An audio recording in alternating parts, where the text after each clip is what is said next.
A favor, get up, stretch for a second, and get some of that blood flow in it. I know, not to imply any kind of bored or whatnot, but, this is going to take a few minutes, so I need y'all to be alert. Get that blood in you. Get that blood in you, boy.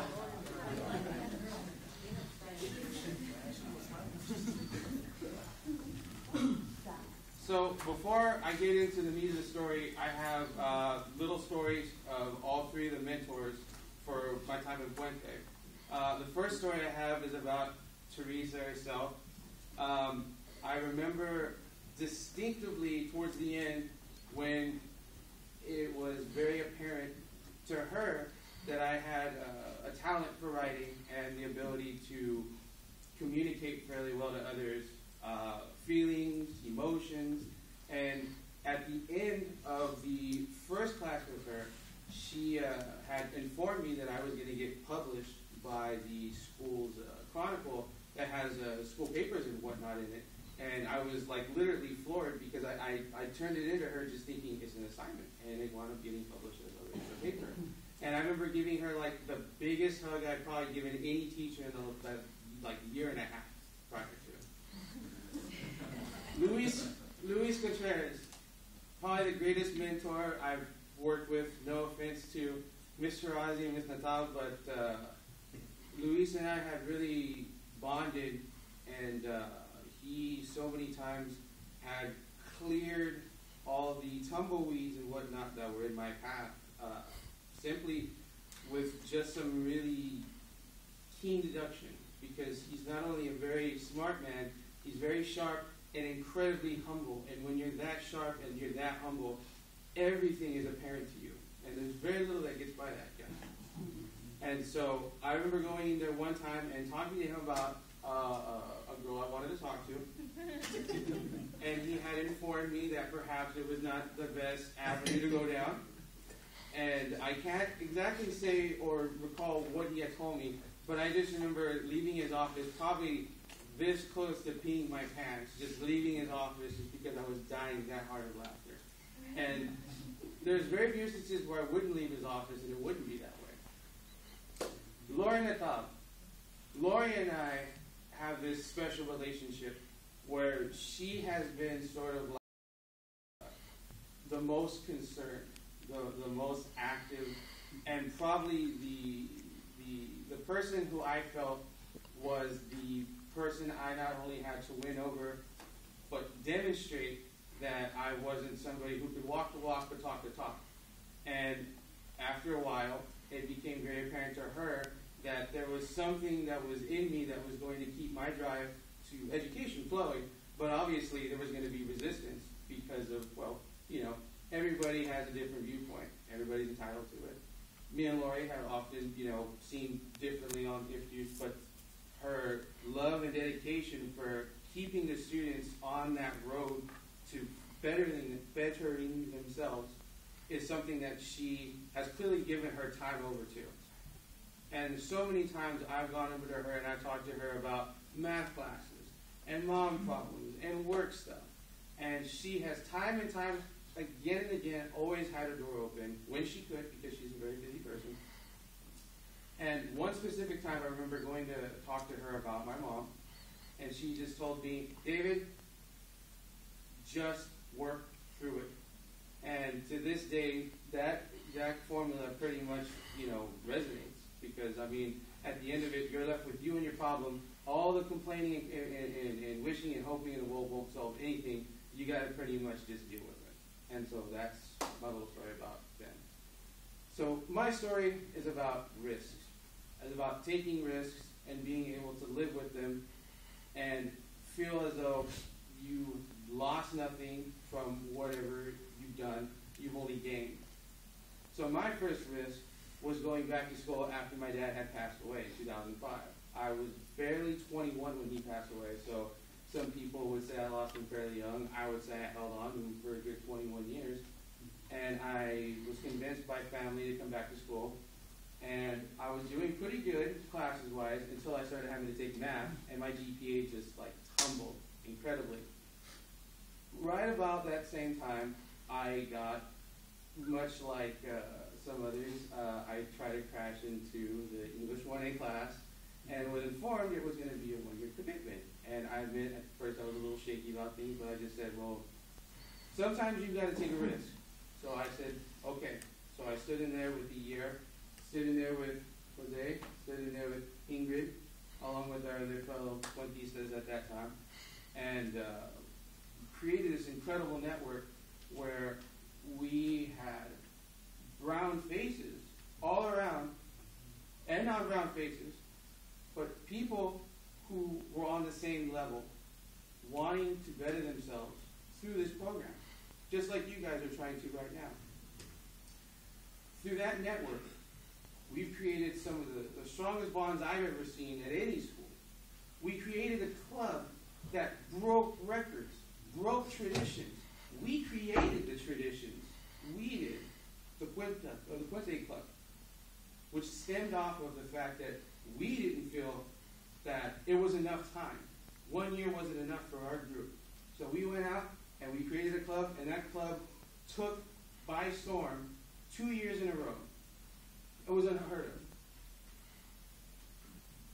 Shortly after 2009, so let's say the end of 2009, 2010, after 3 to 4 college visits, all courtesy of Puente, you have to check out USC, UCLA, Stanford, and of course Cal. And out of all those visits, the gears have been slowly working in my head. Where is it going to go after Fresno City? You've been working this hard. Where is it all leading to? You took another risk. Spent a good chunk of December of that year just busting my butt in the library, in the study center, working with people, trying to get that personal statement together, trying to get all trying to get all the records, everything all ready to go. Fly to Berkeley, fly to Santa Cruz. About 4 or 5 months later, I'm in Berkeley on a visit. Find out I get accepted to Santa Cruz. Awesome, right? Cool. A couple of weeks later, I heard I'm not getting back to Berkeley. Oh, what was me? My whole objective was to get out, to get to Santa Cruz. Well, to get out of Fresno to begin with. So objective achieved. None of that ambition came from anything else other than those visits, spending time with the mentors, and really talking to them, really using the resources on campus. You've got tons of it here, guys. Tons of it. Some of it will not be as apparent as others, but it's there.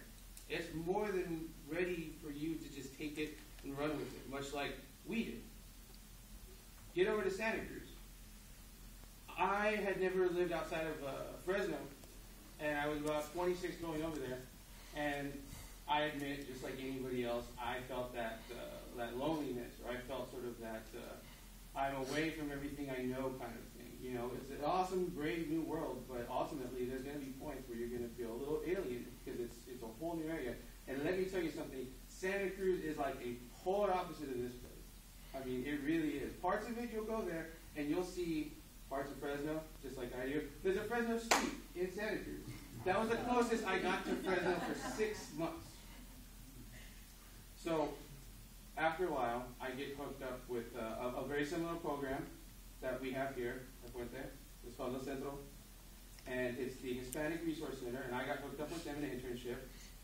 And unfortunately, I didn't really work out too well with them, but it did open my eyes, much like Puente did, to bigger and better opportunities. And now I'm still hooked up with an internship that is a part of my major, which is Asian history.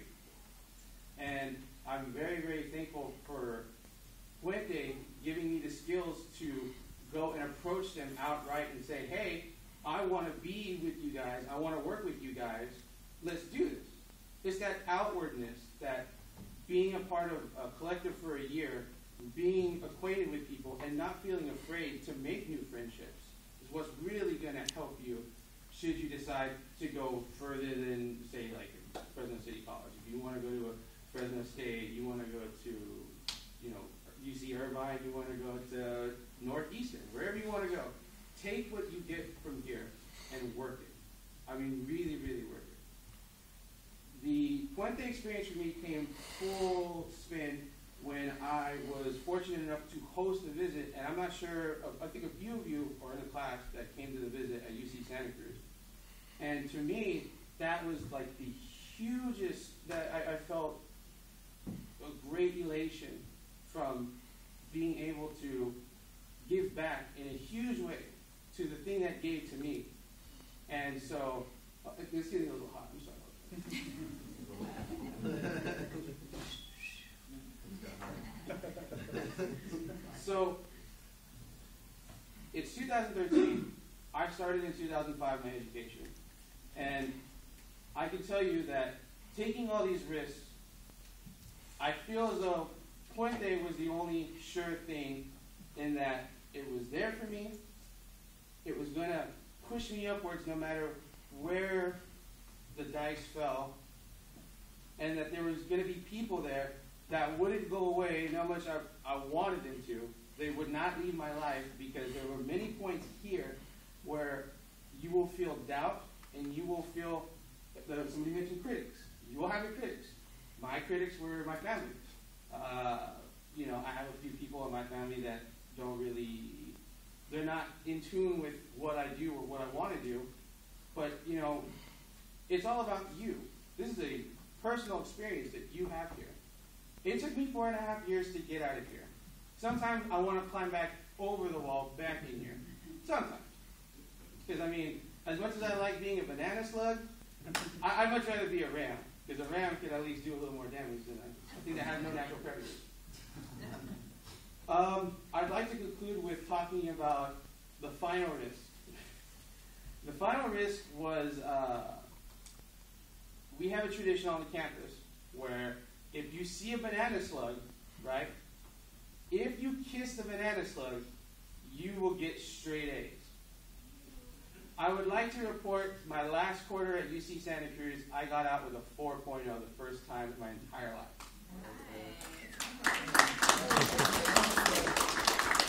So, risks are very important because sometimes you have to be willing to throw yourself out there and just say to hell with it, with whatever you leave behind. Because all you can do is really live in the here and the now. And you have to remember, honestly, two things. Be ambitious and don't forget where you're from.